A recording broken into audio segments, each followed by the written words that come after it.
أشهد أن لا إله إلا الله। এই পৃথিবীতে আমরা যা দেখি সবই কি কেবল ঘটনাচক্র, নাকি প্রতিটি ঘটনার পেছনে আছে এক মহান পরিকল্পনা? আজ আমরা জানব কোরআনের এক বিস্ময়কর সূরা, সূরা আন-নামাল, যেখানে লুকিয়ে আছে শক্তি, জ্ঞান এবং ঈমানের গভীর বার্তা। কোরআনের মহিমা।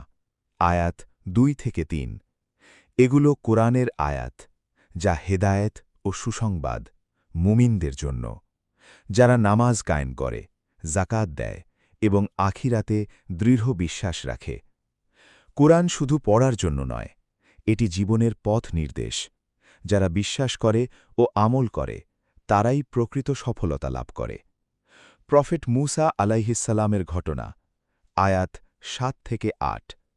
যখন মূসা তার পরিবারকে বলল, আমি আগুন দেখেছি, আমি সেখান থেকে তোমাদের জন্য খবর আনব, অথবা আগুনের একটি শিখা আনব, যাতে তোমরা উষ্ণতা পেতে পারো। অতঃপর যখন সে সেখানে পৌঁছল, তাকে ডাকা হল, বরকতময় স্থানে যে আছে এবং তার আশেপাশে যারা আছে তারা ধন্য। এই আগুন ছিল আল্লাহর পক্ষ থেকে আহ্বান, যেখানে মূসা আলাইহিসসালাম নবুয়ত লাভ করেন। আয়াত 13-14। তারা তা অস্বীকার করল, অন্যায় ও অহংকার বশত, যদিও তারা অন্তরে তা নিশ্চিত জানত। ফেরাউন সত্য জানত, কিন্তু অহংকার তাকে তা গ্রহণ করতে দেয়নি। সত্য সামনে থাকলেও অহংকার মানুষকে অন্ধ করে দেয়। প্রফেট সুলাইমান ও পিঁপড়ের গল্প। আয়াত 16। সুলাইমান দাউদের উত্তরাধিকারী হলেন এবং বললেন, হে মানুষ, আমাদেরকে পাখিদের ভাষা শিক্ষা দেওয়া হয়েছে। আল্লাহ তাকে অসাধারণ জ্ঞান দান করেছিলেন, যা অন্য কারও ছিল না। আয়াত 18। একটি পিঁপড়ে বলল, হে পিঁপড়েরা, তোমরা তোমাদের ঘরে প্রবেশ করো, যাতে সুলাইমান ও তার বাহিনী তোমাদের অজান্তে পদুদ্দলিত না করে। সুলাইমান আলাইহিসসালাম এটি শুনে হাসলেন এবং আল্লাহর প্রতি কৃতজ্ঞ হলেন। এটি তার বিনয়ের পরিচয়। আয়াত 44। সে বলল, হে আমার প্রতিপালক, আমি নিজের প্রতি জুলুম করেছি এবং আমি সুলাইমানের সাথে আল্লাহর কাছে আত্মসমর্পণ করলাম।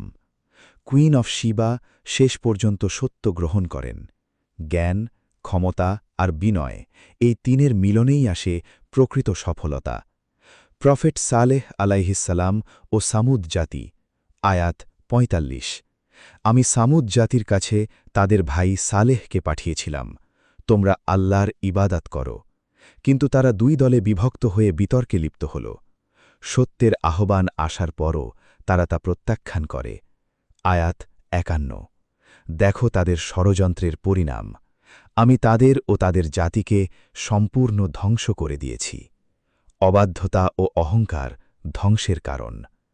তাওহীদের প্রমাণ। আয়াত 60। কে সৃষ্টি করেছেন আসমান ও জমিন? কে আকাশ থেকে বৃষ্টি বর্ষণ করেন? আল্লাহ ছাড়া কি আর কোনো উপাস্য আছে? এই প্রশ্নগুলো আমাদের চিন্তা করতে বাধ্য করে। সবকিছুর স্রষ্টা একজনই। আল্লাহ একমাত্র স্রষ্টা, পালনকর্তা। গায়েব ও আখিরাত। আয়াত 65। বলুন, আসমান ও জমিনে কেউ গায়েব জানে না, আল্লাহ ছাড়া। মানুষের জ্ঞান সীমাবদ্ধ, গায়েবের জ্ঞান একমাত্র আল্লাহর কাছেই। আয়াত 87। যেদিন সিংগায় ফু দেওয়া হবে, সেদিন সবাই ভীত হয়ে পড়বে। কেয়ামত আসবেই এবং প্রতিটি কাজের হিসাব হবে। আয়াত 91-92। আমি আদেশপ্রাপ্ত হয়েছি এই নগরীর প্রতিপালকের ইবাদত করতে এবং কোরআন তিলাওয়াত করতে।